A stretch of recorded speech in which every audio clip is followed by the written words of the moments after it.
Guys, gumawa po kami ngayon ng tinapay. Tingnan nyo naman po. Yan. Yan yung cheese po ang palaman yan. Yan, ito yun na. Pagkatapos po nga lutuin, nilalagyan ko po ito, itlog. Yan. Pinahiran po ng itlog para makintab. Yan. Tingnan nyo po. Yan. Yan, tanggal na.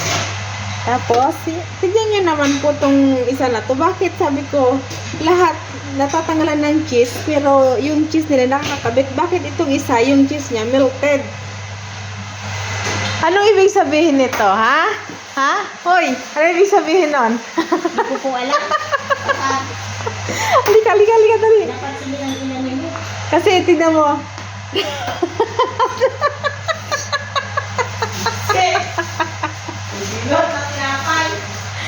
Ambas, kayo nang bahalang mag-ano guys, so ano ibig sabihin yung tinapay na yan, tignan nyo naman, lahat yan, no, tignan nyo, yung cheese nya, dikit lahat.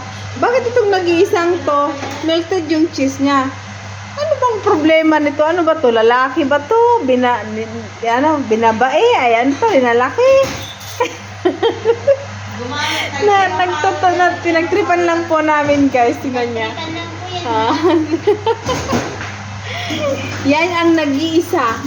Ibig sabihin lang yan guys, lalaki yan.